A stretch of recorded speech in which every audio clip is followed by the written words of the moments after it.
Hello बच्चों, ठीक है? चलो बढ़िया है, शानदार है। ख्याल रखिए अपना, है ना? ख्याल रखिए अपना। और पढ़ाई अब बहुत ज़रूरी है। पढ़ाई दिन प्रतिदिन एकदम बढ़ता जा रहा सिलेबस। प्रॉपर रिवीजन भी चाहिए आपको, कहीं कोई प्रॉब्लम नहीं होना चाहिए। अब बेटा यहाँ पर मैग्नेटिक इफेक्ट ऑफ करंट में हम लोग पढ़ रहे थे करंट कैरिंग कंडक्टर पर फोर्स, यही पढ़ रहे थे ना? तो चलिए अब हम यही पढ़ रहे थे, तो आगे बढ़ते बेटा। इसी में ही जो केसेस पढ़ रहे थे उसी को पढ़ेंगे बेटा। देखिए, अच्छा बेटा एक बात बताइए, अगर मैं आपसे कहूँ कि मैग्नेटिक फील्ड में, देखिए यूनिफॉर्म मैग्नेटिक फील्ड है ना? बिल्कुल यूनिफॉर्म मैग्नेटिक फील्ड है। अब बेटा मैंने आपसे कहा यूनिफॉर्म मैग्नेटिक फील्ड है, एंड लेटर सपोज मैंने कोई क्लोज लूप रख दिया। ये देखिए क्लोज लूप है और करेंट फ्लो कर रहा है इसमें, है ना? तो closed loop carrying current, closed loop carrying current, close loop carrying current. देखिए, तो क्लोज लूप कैरिंग करेंट यानी कि क्लोज लूप है बेटा, इसमें करंट पास हो रहा है। और अब हमसे कह रहा है कि इस पर मैग्नेटिक फोर्स बताइए, है ना बेटा? इस पे हमें क्या बोल रहा है? मैग्नेटिक फोर्स बताइए। तो देखिए मैग्नेटिक फोर्स क्या होगा बेटा? मैग्नेटिक फोर्स तो देखिए बेटा, बेसिकली क्या था, कल जो मैंने आपको समझाया था कि मैग्नेटिक फील्ड में, है ना बेटा? बिल्कुल बिल्कुल ध्यान से देखना। मैग्नेटिक फील्ड में बेसिकली क्या होता है कि अगर ये लूप है बेटा, ये देखिए ऐसे वायर है, टेढ़ा मेढ़ा वायर है, तो मैंने आपको बताया था करंट ऐसे फ्लो रहा है, तो लेंथ वेक्टर ऐसे खींचना सिखाया था, आप सभी को याद है? मैंने लास्ट लेक्चर में ये समझाया था, एल वेक्टर ऐसे खींचेंगे ना बेटा? बिल्कुल खींचेंगे।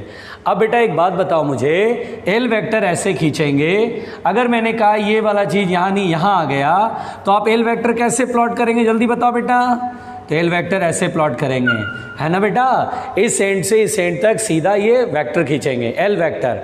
अच्छा बताओ, एल वेक्टर डिक्रीज हुआ कि इंक्रीज हुआ, बढ़ा या घटा?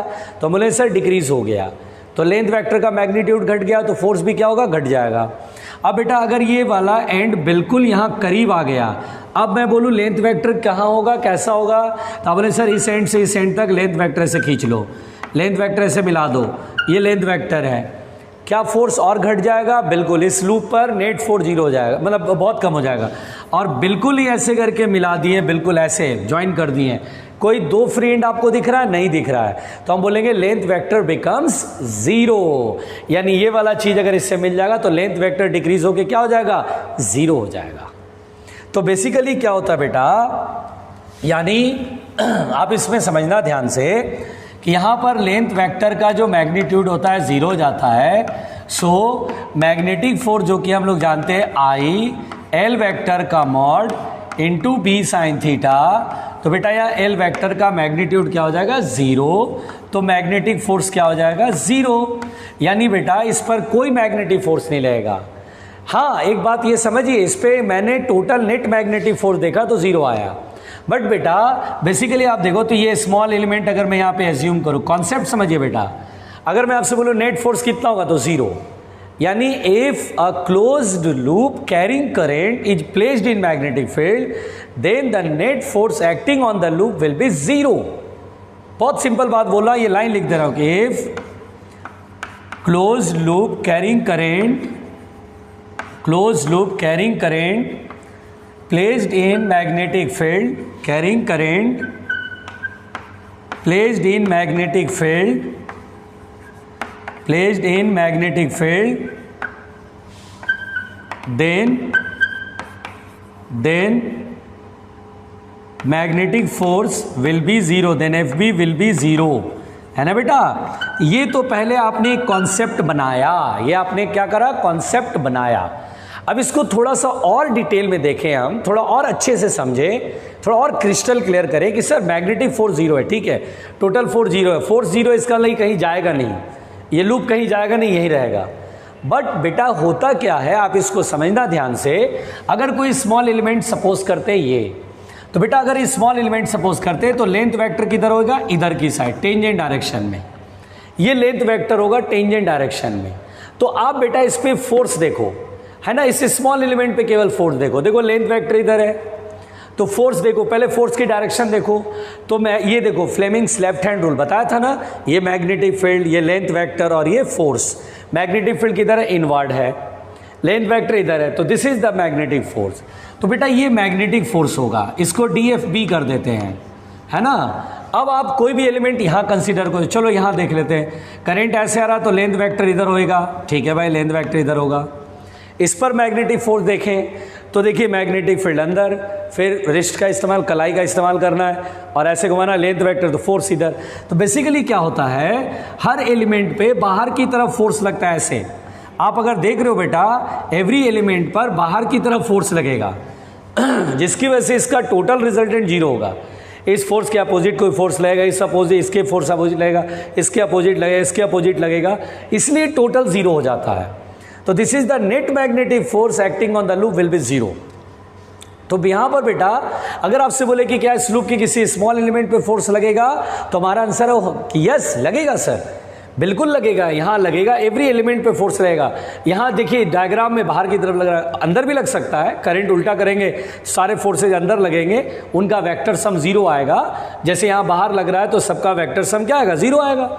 ये इसको कोई बैलेंस करेगा, इसको ये बैलेंस करेगा, इसको ये बैलेंस करेगा, इस तरह से net force will become zero. तो नेट फोर्स के लिए मैंने ये करा नहीं कि इसको बैलेंस करा, ये निकाल करके फिर बैलेंस नहीं करा, वो मुझे लेंथ वेक्टर जीरो था, इससे मेरे को पता चल गया।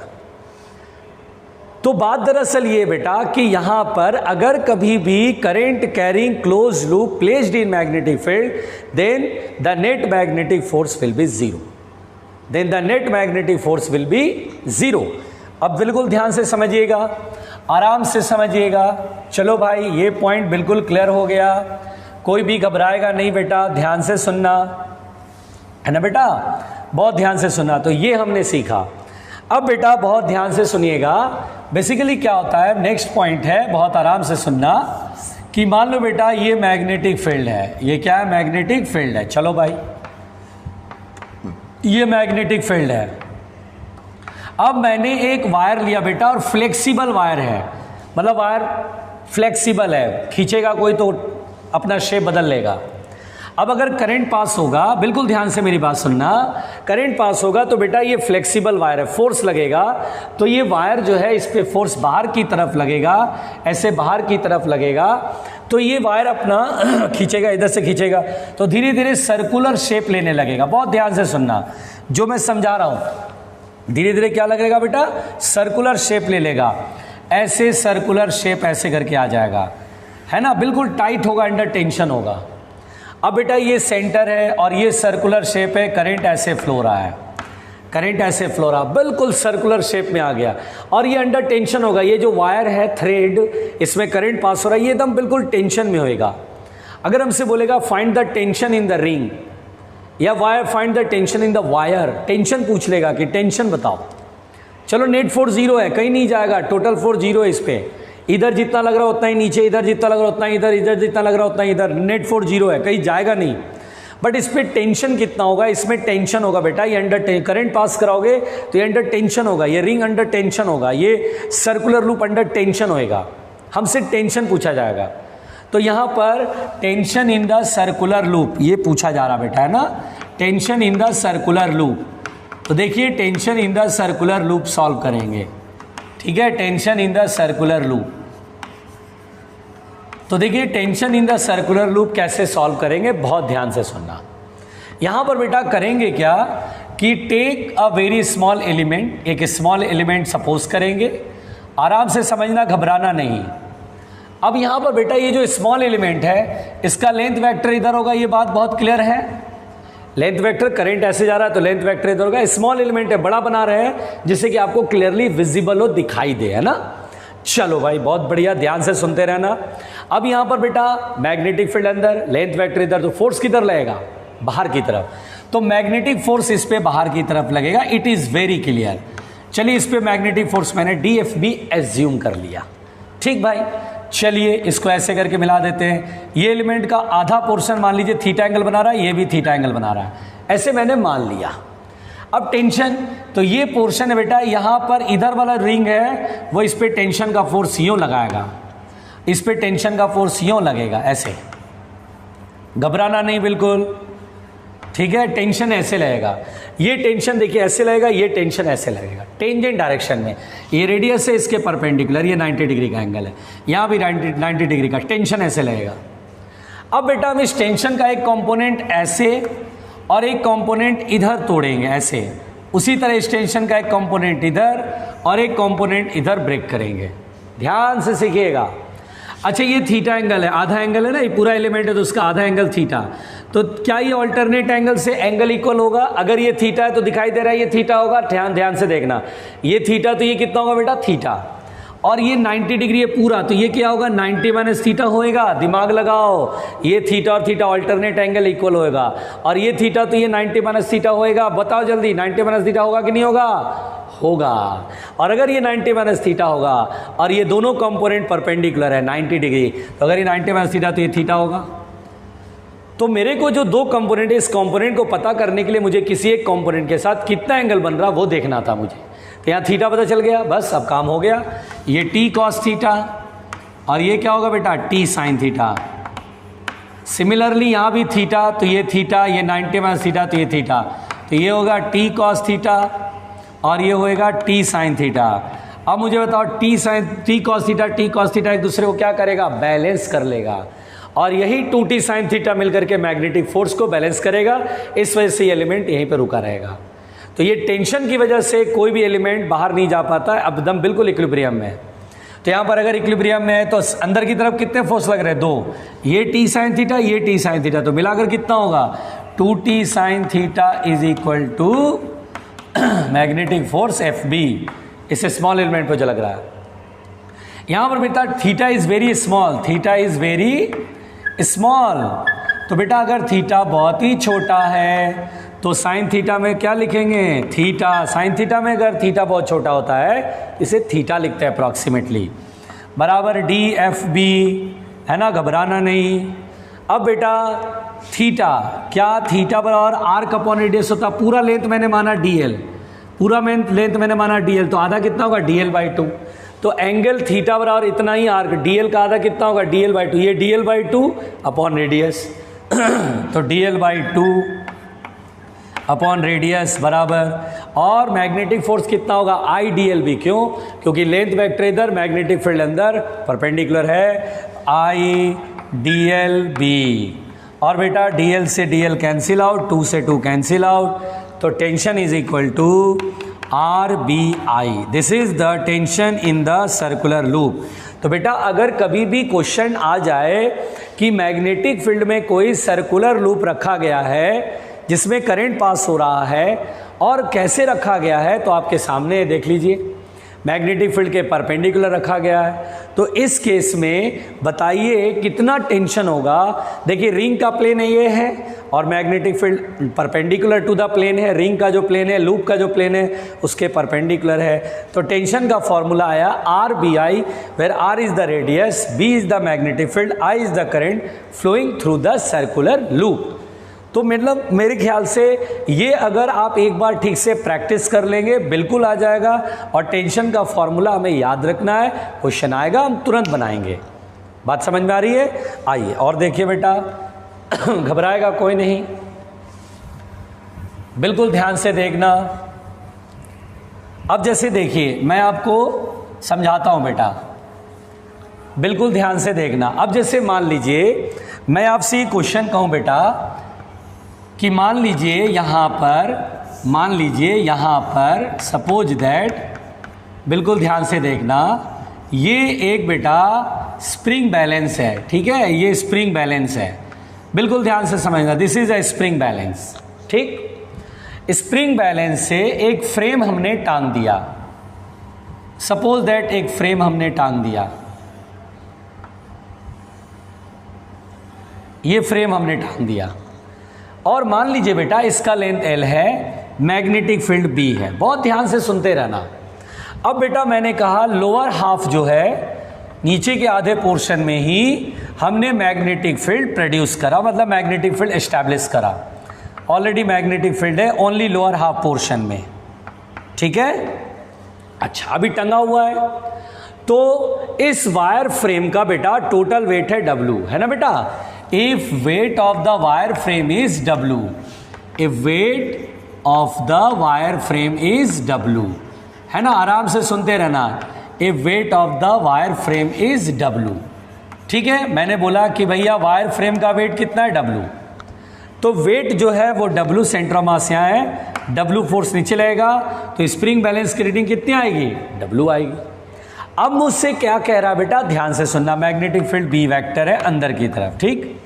अब मुझसे कह रहा है, और बेटा इतने ही पोर्शन में, आधे आधे पोर्शन में, अब मुझसे ये कह रहा है बेटा कि आपको बताना है इसमें करंट किधर की तरफ और कितना फ्लो कराए जिससे कि स्प्रिंग बैलेंस की रीडिंग 0 हो जाए। यानी कह रहा है फाइंड द करंट या what amount of current, what amount of current, what amount of current should pass through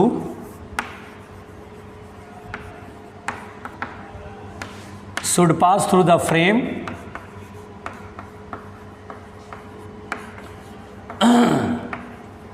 through the frame so that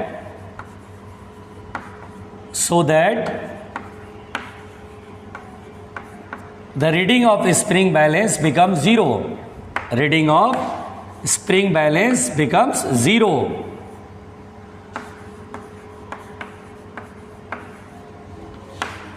ठीक है बेटा, ये क्वेश्चन बहुत आराम से सुनिएगा, ठीक है भाई।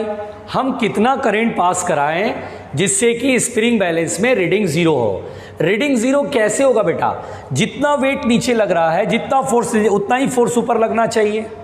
तो देखो बेटा, अब सोचो ये वायर जो है वो फील्ड से बाहर है, ये फील्ड से बाहर है, तो अगर इसमें करंट पास होगा तो इस पर फोर्स तो लगने सारा करंट लगना, फोर्स लगना नहीं है, तो इससे तो सोचना नहीं है।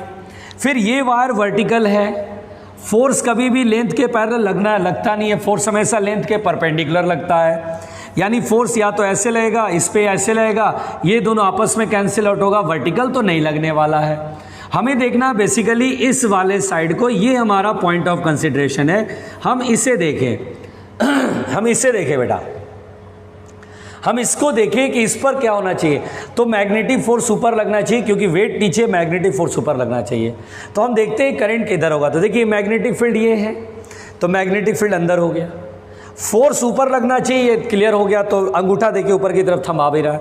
तो ये जो मिडिल फिंगर है वो करंट स्ट्रेट वायर में, लेंथ वेक्टर और करंट सेम डायरेक्शन में, तो यानी करंट ऐसे फ्लो होना चाहिए। इट इज़ वेरी क्लियर कि current should pass through like this, और तब जाकर के मैग्नेटिक फोर्स ऊपर लगेगा, इस पर, इतने पोर्शन पर मैग्नेटिक फोर्स ऊपर लगेगा। और अगर रीडिंग 0 होना है तो magnetic force should balance the weight of the body. यानी बेटा इसका सोल्यूशन करेंगे तो this solution is very easy, magnetic force is equal to wait.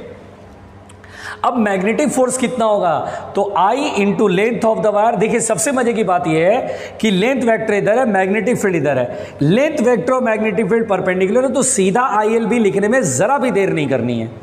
तो ये I करंट है, L की जगह B है, तो I B into capital B बराबर W, तो current is W upon B into capital B। लो जी, हो गया जी आंसर। तो कुल मिलाकर के बेटा यह क्वेश्चन बिल्कुल एक स्टेप का है, कोई लफड़ा नहीं है, बस क्वेश्चन आपको समझ में आना चाहिए। बस क्वेश्चन नहीं समझ में आएगा आपको दिक्कत होगा, आपको परेशानी होगा, बहुत सारे प्रॉब्लम्स आएंगे। ठीक है, चलिए बेटा नेक्स्ट लेते हैं क्वेश्चन। घबराना नहीं है, परेशान नहीं होना, ठीक। देखिए सारे केस के अंदर ये समझो जिससे कि आपका जो force, magnetic force acting on a current carrying जो वायर होता है बेटा, तो उसमें आपको लगेगा नहीं, इट्स अ वेरी इजी, है ना, बहुत आसान है, कोई बहुत बड़ी चीज़ नहीं इसमें। देखिए और देखिए बेटा ध्यान से देखिएगा। मान लीजिए बेटा अगर ये क्वेश्चन कहे, बिल्कुल ध्यान से देखना कि बेटा बिल्कुल ध्यान से देखना कि ये एक मान लीजिए वायर फ्रेम है ना बेटा, ये वायर फ्रेम है, बहुत आराम से सुनना, है ना, वायर फ्रेम है, इस पे ये ऐसे करके एक वायर रखा गया जो कि स्लाइड हो सकता है, ऐसे आराम से स्लाइड हो सकता है, ठीक है, इंक्लाइंड प्लेन है, बस प्लेन नहीं है ये वायर, ये पटरी है, समझो पटरी, रेल्स, ये ऐसे इंक्लाइंड है बेटा, इंक्लाइनेशन थीटा एंगल पर है। थोड़ा ऐसे करके दिखाते हैं जिससे आपको थोड़ा फील होगा कि अच्छा ऐसा ऐसा है। ओके, तो देखिए ये इंक्लाइंड प्लेन है बेटा, और मान लीजिए, बिल्कुल आराम से समझना, बिल्कुल आराम से समझना, और ये स्लाइड हो सकता है बिना किसी फ्रिक्शन के, आराम से स्लाइड हो सकता है इस पर, है ना। जैसे ये पटरी है, ऐसे दो रेल है ना, ऐसे ऐसे, और ये ऐसे करके फिसल सकता है। समझ रहे हैं आप लोग? चलिए, अब बेटा यहाँ पर लेंथ L है, मैग्नेटिक फील्ड ऊपर की तरफ है, और वायर का मास m है। बोल रहा है करंट किधर की तरफ फ्लो कराए ताकि ये फिसले नहीं, है ना। Find what amount of current pass through the wire, what amount of current, what amount of current should pass through the wire AB। इसको वायर PQ कर लें, wire PQ should pass through the wire, through the wire PQ so that it will remain stationary, so that it will remain stationary, stationary मतलब वहीं रुका रहे, it will remain stationary। अब इस question को देखिए, इस क्वेश्चन को कैसे बनाएंगे बेटा। पहले तो डायग्राम को बहुत अच्छे से सीखो। देखो बेटा, मैं आपको सिखाता हूं। जैसे आप इसमें इसका सोल्यूशन ऐसे करो कि ये इंक्लाइंड प्लेन आप साइड से देखो। भैया ये इंक्लाइंड प्लेन, इसका इंक्लाइनेशन थीटा है, साइड से देख रहा हूँ, और ये वायर है ऐसे, ये वायर ऐसे स्लाइड हो सकता है, मैग्नेटिक फील्ड ऊपर की तरफ है। ओके भाई, अब इस वायर का मास सेम है। पहले तो मास सेम दिखा दो, mg नीचे, नॉर्मल रिएक्शन इधर, mg इधर पुल करेगा और एक कंपोनेंट इधर, mg साइन थीटा, पता है ना ये थीटा होता है, सबको पता होगा, मैकेनिक्स में पढ़ा होगा आपने, mg कॉस थीटा, और ये mg साइन थीटा। अब बेटा नीचे नहीं आए तो हैव सम कॉमन सेंस, नीचे नहीं आए इसका मतलब ऊपर की तरफ फोर्स लगेगा तभी तो इक्विलिब्रियम में होगा, है ना भाई। फोर्स ऐसे लगना चाहिए, ठीक है। तो अब पहले देखते हैं कि करंट इसमें इनवर्ड नॉर्मल अंदर की तरफ करंट भेजे या बाहर की तरफ करंट आए, ये देखते हैं हम लोग। पहली बात तो ऐसे, अगर टोटल मैग्नेटिक फोर्स ऐसे ले तो लग ही नहीं सकता, क्योंकि मैग्नेटिक फोर्स फिर फील्ड के साथ कुछ एंगल बनाएगा, जबकि हमेशा 90 डिग्री होना चाहिए। याद रखिए बेटा, मैग्नेटिक फोर्स हमेशा ये होता है I L vector cross B vector, यानी magnetic field is perpendicular to both L vector and B vector. ये बहुत क्लियर होना चाहिए। मैग्नेटिक फोर्स जो है वो फील्ड के भी परपेंडिकुलर होना चाहिए और लेंथ के भी परपेंडिकुलर होना चाहिए। फील्ड ऐसे है तो क्या मैग्नेटिक फोर्स ऐसे लग सकता है? नहीं, परपेंडिकुलर नहीं हो पाएगा। या तो ऐसे लगेगा, ऐसे लगेगा, ऐसे लगेगा, लेकिन ऐसे नहीं लग सकता।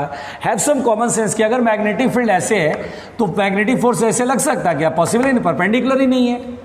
जबकि मैग्नेटिक फोर्स हमेशा फील्ड के क्या होना चाहिए? परपेंडिकुलर। तो इस वजह से अब जरा देखते हैं भाई कहानी क्या है ना। ये तो समझ में आ रहा है। चलो एक काम करते हैं, हम लोग पहले देखते हैं करंट अंदर फ्लो करा के। सपोज दैट ऐसा मान लेते हैं, चलो करंट अंदर फ्लो करा, ऐसा मान लेते हैं आई करंट अंदर फ्लो कर रहा है, यानी Q से P। इधर से देख रहे हैं तो Q से P यानी अंदर, है ना। इधर से देख रहे हैं तो Q से P करंट, इधर से साइड से देखने पे अंदर। तो चलिए पहले ये फील्ड ओके, है ना, करंट अंदर ओके। अच्छा फोर्स ऐसे, और फोर्स अगर ऐसे लगेगा बेटा, मैग्नेटिक फोर्स ऐसे लगेगा तो इसका एक कंपोनेंट इधर तो आएगा ही ना, और एक कंपोनेंट इसको बैलेंस कर लेगा। अगर आप डॉट लेते हैं बेटा, डॉट तो बाहर की तरफ हो जाता है। देखिए ये मैग्नेटिक फील्ड पॉइंट फिंगर, ये करंट इधर तो फोर्स इधर, फोर्स इधर तो कंपोनेंट इधर आता और उल्टा पुल कर देता, रोक नहीं पाता। इसका मतलब ये समझ में आया कि current should pass through Q to P, है ना, यानी अंदर की तरफ। तब मैग्नेटिक फोर्स इधर लगेगा, ये थीटा तो ये थीटा, इसका एक कंपोनेंट FB cos थीटा और इसका एक कंपोनेंट FB sin थीटा, है ना। देखिए इस फोर्स का एक कंपोनेंट इधर और एक कंपोनेंट इधर, ये एंगल थीटा कैसे कॉरेस्पॉन्डिंग एंगल, ये लाइन पैरेलल, थर्ड लाइन काट रहा बेटा, ये थीटा, तो FB का कंपोनेंट इधर FB cos थीटा और इधर होगा FB sin थीटा। अगर ये स्लाइड नहीं हो रहा तो ये फोर्स और ये फोर्स बैलेंस कर लेगा। तो सिंपल कहानी है बेटा, हम लोग बोलेंगे बहुत सिंपल तरीके से mg यानी FB cos theta is equal to mg sin theta. और एफ बी की वैल्यू कितना होगा आई एल बी, क्योंकि लेंथ ऐसे है ना और मैग्नेटिक फील्ड ऐसे, लेंथ और मैग्नेटिक फील्ड परपेंडिकुलर है। तो यहाँ पर आई एल बी है ना cos theta equal to M G sine theta. मुझे क्या निकालना है करेंट, तो आई बराबर एम जी और बेटा कॉस इधर जाएगा sine upon cos ten theta upon B into L. तो this is the current flowing through the wire.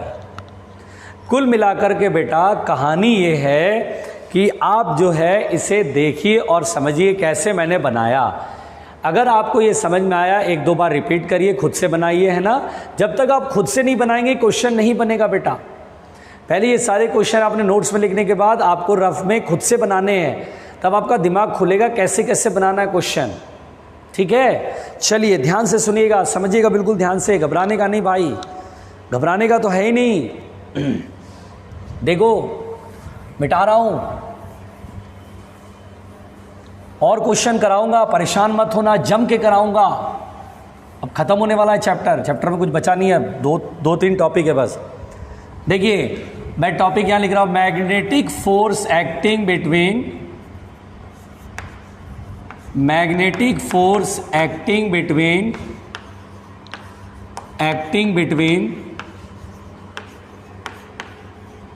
To parallel wires carrying current.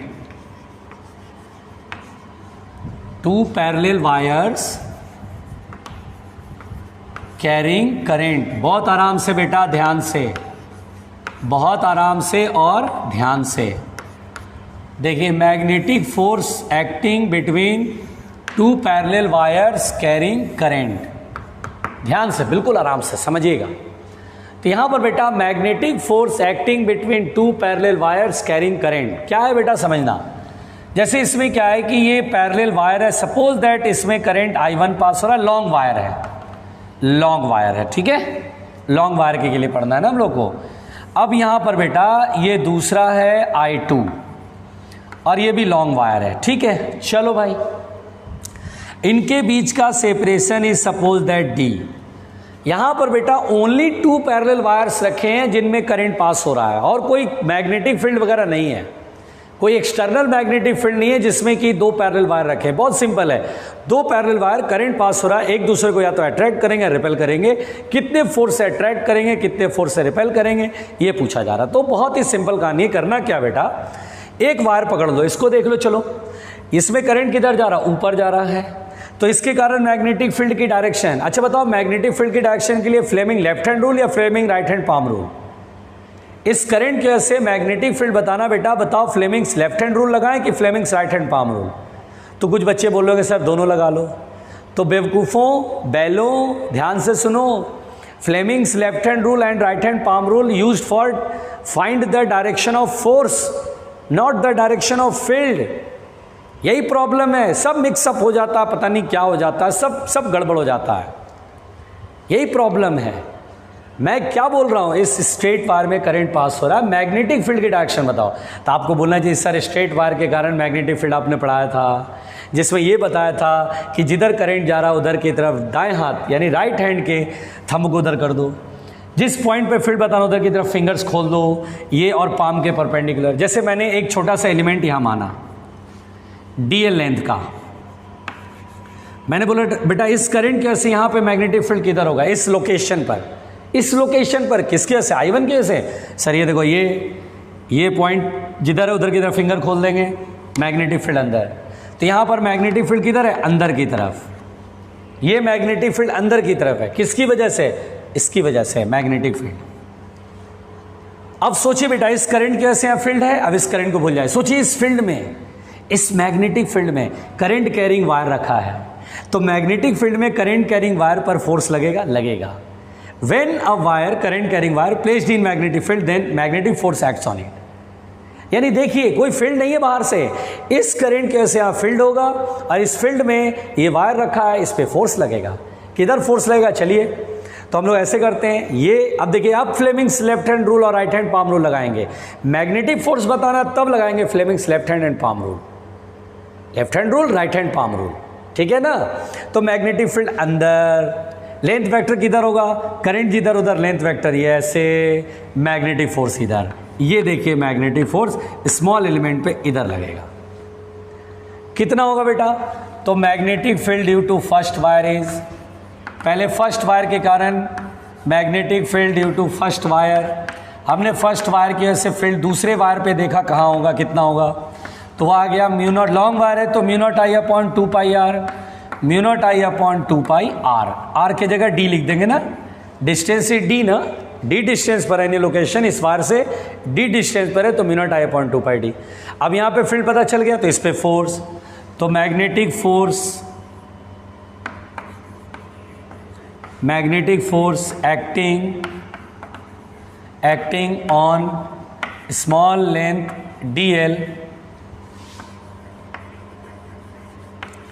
dl of second wire is, कितना होगा बेटा, कितना होगा, df बराबर होगा, df भी कर लो, i dl b है ना बेटा, i कितना, i2, अच्छा ये i1 है ना, i2 dl इंटू बी, बोलो क्लियर है यहाँ तक, कोई टेंशन तो नहीं है। अब बेटा i2 इंटू बी की वैल्यू है म्यू नॉट i1 अपॉन 2 पाई डी इंटू डी, परेशान होने की ज़रूरत नहीं है। अब यहाँ पर बेटा बहुत ध्यान से देखना, यहाँ पर लिख रहा हूँ तो डी एफ बी बराबर कितना आएगा बेटा, तो म्यू 0 I1 I2 अपॉन 2 पाई डी इंटू डी एल। सो यहाँ पर बेटा जो बताया जा रहा है इसको नोट कर लेना ठीक से, वीडियो रोक करके नोट करना। अब मैं इसे मिटा रहा हूं बेटा, ध्यान से सुनना। So force acting per unit length, देखिए बेटा force acting per unit length, force acting per unit length पे फोर्स कितना लगेगा, force acting per unit length यानी dF बाई dl पूछा जा रहा है कि magnetic force per unit length, यानी dl लेंथ पे dF फोर्स लगा तो dl से डिवाइड करेंगे तो magnetic force per unit length जो कि आएगा mu naught I1 I2 upon 2 पाई डी।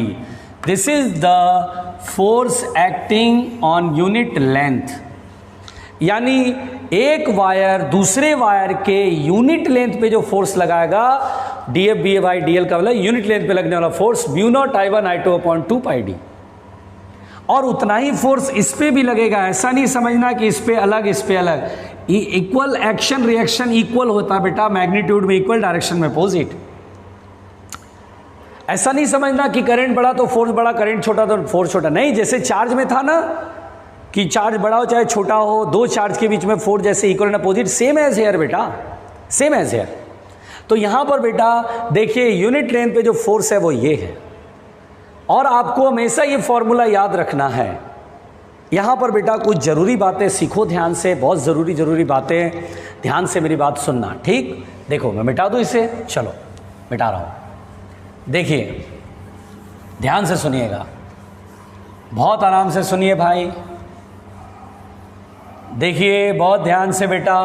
यहां पर जरूरी बात यह है बेटा, सबसे पहली बात तो हमेशा याद रखना है कि अगर ये दो पैरेलल वायर है, दो पैरेलल वायर में अगर करंट सेम डायरेक्शन में जाएगा बेटा, देखिए क्या इन दोनों वायर में सेम डायरेक्शन में करंट जा रहा है, तो when current flowing in same direction, when current flowing in same direction, flowing in same direction, then the wires attract each other, then the wires attract each other। तो ये बेटा wire क्या होंगे, वायर्स अट्रैक्ट ईच अदर। बहुत आराम से सुनिएगा, बहुत आराम से सुनिएगा। यानी कभी भी दिख जाए कि दो पैरेलल वायर है, करंट सेम डायरेक्शन में फ्लो हो रहा है, बस ऐसे मैं बता देता हूँ। ये देखिए फोर्स ऐसे लगेगा, यूनिट लेंथ पे फोर्स का मैग्नीट्यूड तो जानते ही हैं, ऐसे फोर्स लगेगा यानी अंदर की तरफ लगेगा, एक दूसरे को अट्रैक्ट करेंगे। और अगर कहीं पर ये जो दो पैरेलल वायर है इसमें करंट अपोजिट डायरेक्शन में फ्लो करेगा बेटा, तो ये एक दूसरे को रिपेल करेगा। और क्यों रिपेल करेगा आप कर सकते हैं पता, देखो कैसे। इस करंट कैसे यहाँ मैग्नेटिक फील्ड, देखो इसकी वजह से मैग्नेटिक फील्ड यहाँ पर, तो ये करंट इधर, मैग्नेटिक फील्ड अंदर होएगा यहाँ पर, इस लोकेशन पर जिधर सेकंड वायर रखा है, मैग्नेटिक फील्ड अंदर, यानी ये मैग्नेटिक फील्ड किसकी वजह से, इसकी वजह से अंदर की तरफ। अब देखो मैग्नेटिक फील्ड में ये करंट कैरिंग वायर रखा है, नहीं समझ में आता तो वीडियो रिप्ले करना, ठीक है ना। इसकी वजह से मैग्नेटिक फील्ड अंदर, करंट इधर, फोर्स दिखे, मैग्नेटिक फील्ड, करंट इधर, फोर्स इधर, फोर्स बाहर की तरफ। देखिए ये किधर होता है, मैग्नेटिक फील्ड, ये करंट, ये force. Magnetic field length vector straight है तो जिधर करंट उधर ही होता है, ये फोर्स, ये देखिए इधर, और ये ऐसे फोर्स बाहर। इसलिए बेटा ये बहुत ज़रूरी बात है कि जब करंट अपोजिट फ्लो करता है तो ये वायर एक दूसरे को रिपेल करते हैं, यानी व्हेन करंट फ्लोइंग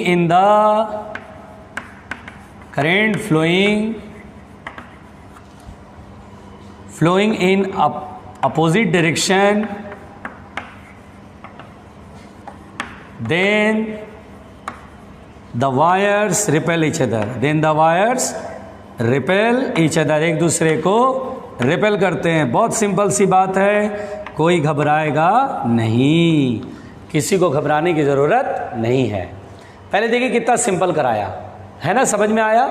फिर देखना बेटा, बहुत ध्यान से देखना, मिटा रहा हूँ, देखो बेटा, है ना, जो भी चीज़ समझ में आ रही है एकदम ढंग से देखो, और जो नहीं समझ में आ रहा है दोबारा वीडियो रिप्ले करके उसे देखो, चीज़ों को समझने की कोशिश करो। नहीं आ रहा है 2-3-4 बार देखो, सोचो, सब समझ में आ जाएगा।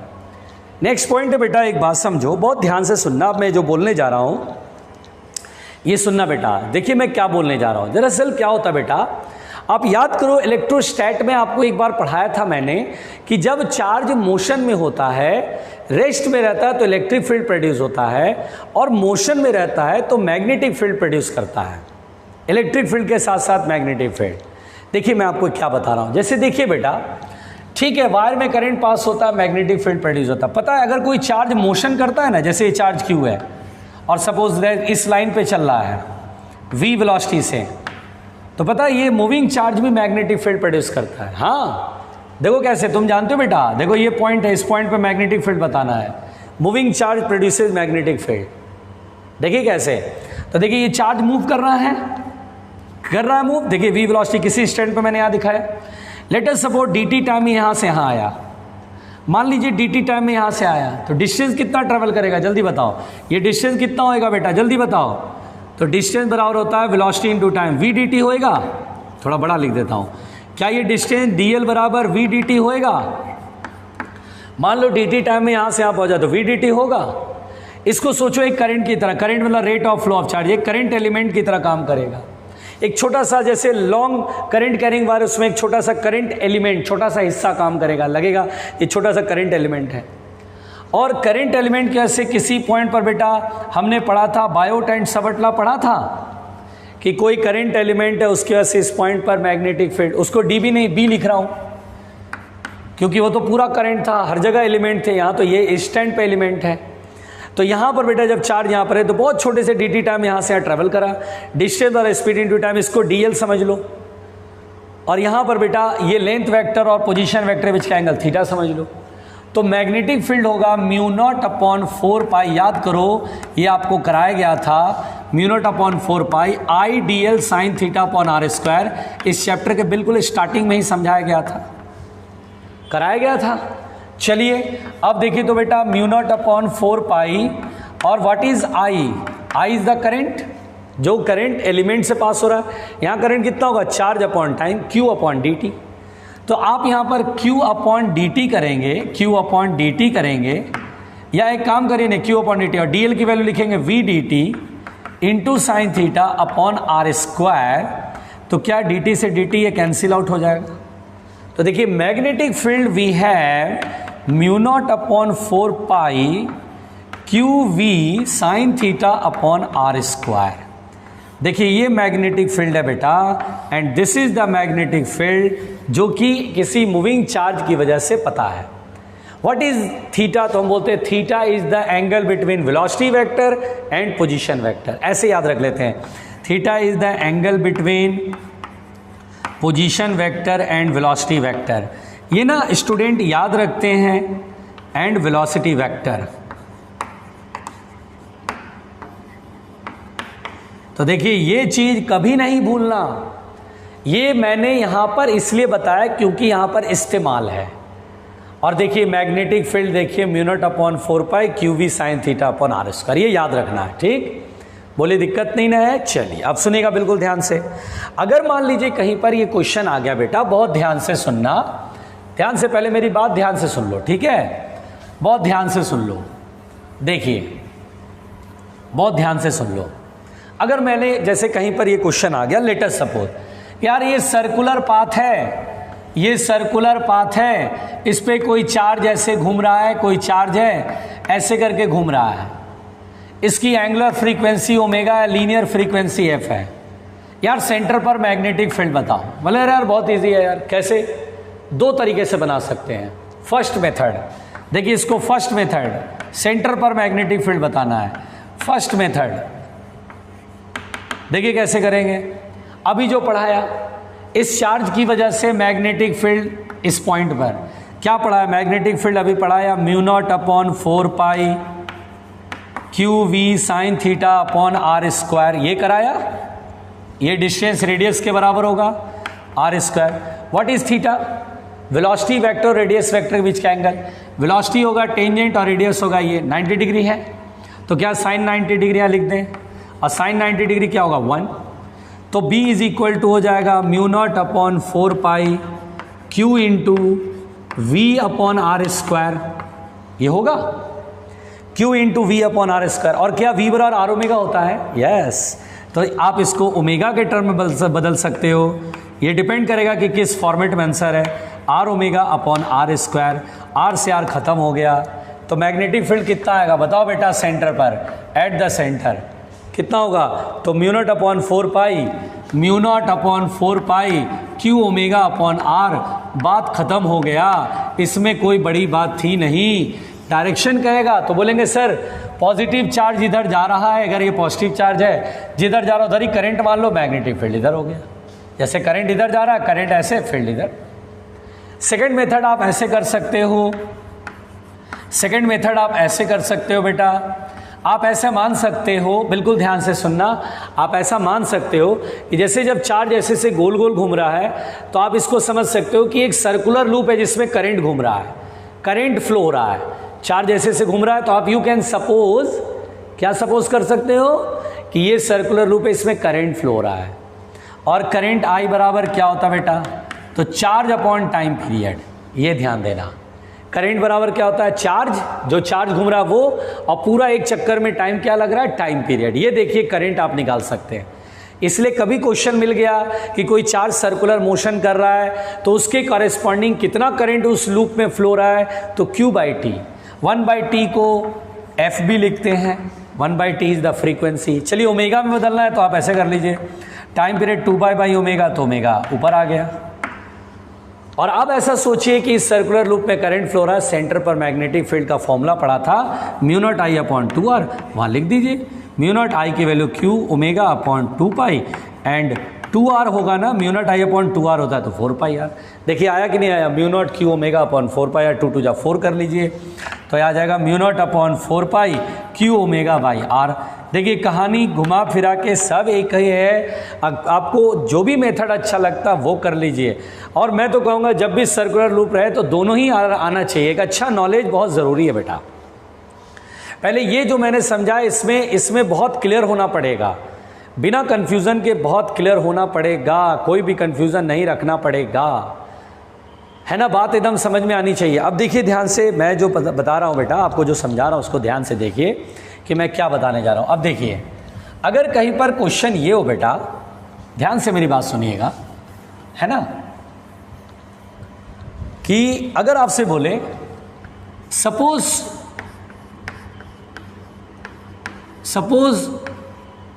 2 charged parallel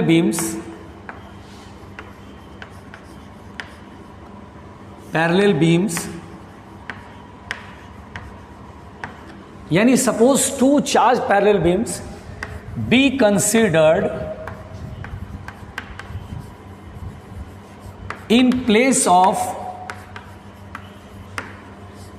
to parallel wires. क्या मतलब हो बेटा? मतलब ये है कि अभी हम दो पैरेलल वायर लेते थे, नहीं, अब दो पैरेलल वायर के जगह पे दो चार्ज्ड बीम लेने हैं बेटा। ये चार्ज्ड बीम 1, ये चार्ज्ड बीम, जैसे हो सकता है ये अल्फा रेज हो, बहुत सारे अल्फा पार्टिकल सामने चल रहे हो, ये हो सकता है इलेक्ट्रॉन बीम हो, है ना, कैथोड रेज हो, ठीक है, चार्ज्ड बीम 2, ऐसा बोलेगा बेटा, है ना। जैसे सपोज दैट ये अल्फा रेज है, ये इलेक्ट्रॉन बीम है ना, कैथोड रेज, मान लो ऐसे चल रहा है, ये ऐसे चल रहा है। अब यहां पर बेटा इस केस में क्या होगा, तो यहां पर आप बोलेंगे दोनों के बीच में इलेक्ट्रिक फोर्स भी लगेगा और मैग्नेटिक फोर्स, क्योंकि ये वायर नहीं है कि इलेक्ट्रिकली न्यूट्रल होगा, ये चार्ज बीम है, पॉजिटिव पॉजिटिव पॉजिटिव एसिड, ये कैथोड रेज है, इलेक्ट्रॉन इलेक्ट्रॉन इलेक्ट्रॉन ही है, प्लस और माइनस अट्रैक्ट करता है, इलेक्ट्रिक फोर्स भी लगेगा, मैग्नेटिक फोर्स भी लगेगा। मैग्नेटिक फोर्स क्यों लगेगा? अभी आपने पढ़ा जब कोई चार्ज चलेगा तो यहाँ मैग्नेटिक फील्ड प्रोड्यूस करेगा, और मैग्नेटिक फील्ड में ये चार्ज चलेगा तो इस पर फोर्स लगेगा। इसीलिए मैंने आपको कराया कि जब कोई चार्ज चलता है तो मैं ये बोल सकूँगी इस चार्ज कैसे यहाँ मैग्नेटिक फील्ड प्रोड्यूस होता है, और आपको बहुत अच्छे से पता है, और मैग्नेटिक फील्ड में चार्ज चल रहा है तो उस पर फोर्स भी लगेगा।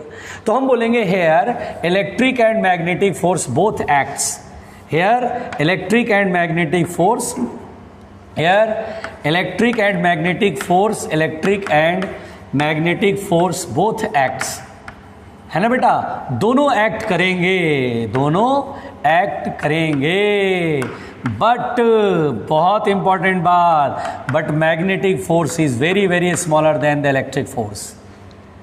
मैग्नेटिक फोर्स बहुत छोटा होता है, क्योंकि इलेक्ट्रिक फोर्स में क्या होता है, K Q1 Q2 by r², K की वैल्यू 9 × 10⁻⁹, और मैग्नेटिक फोर्स क्या होता है, μ0/4π I1 I2 2πd मान लो सपोज दैट, तो μ0/4π 10⁻⁷ जाएगा। सो दैट्स वाई बहुत छोटा और ये बहुत बड़ा। So we consider only the electric force यार, इसलिए बेटा हमें यहाँ पर दो चार्ज बीम बोल दे तो आपको मैग्नेटिक फोर्स देखना ही नहीं कि अट्रैक्टिव है रिपल्सिव है, magnetic force ignored, only electric force देखना है। इलेक्ट्रिक फोर्स तो चार्ज के नेचर पर डिपेंड करता है, अरे यार सेम नेचर का है, रिपेल करेगा। मैग्नेटिक फोर्स मान लो अट्रैक्ट कर रहा हो, लेकिन उससे कोई मतलब नहीं है, रिपेल करेगा, क्यों भाई सेम नेचर का चार्ज है। तो we consider only electric force, we consider only electric force, है ना, ओनली इलेक्ट्रिक फोर्स, यानी same nature repel each other, same nature repels, repel करेगा, opposite nature attract. Magnetic force चाहे कुछ भी लगे, अट्रैक्टिव रिपल्स उससे मतलब नहीं है, आपको यहां पर यही चार्ज का नेचर देखना है और आंसर उस हिसाब से टिक करना है। तो ठीक है बेटा, आज के लिए पढ़ाया, आज जितना पढ़ाया सब ध्यान से पढ़ लेना। Okay, thank you.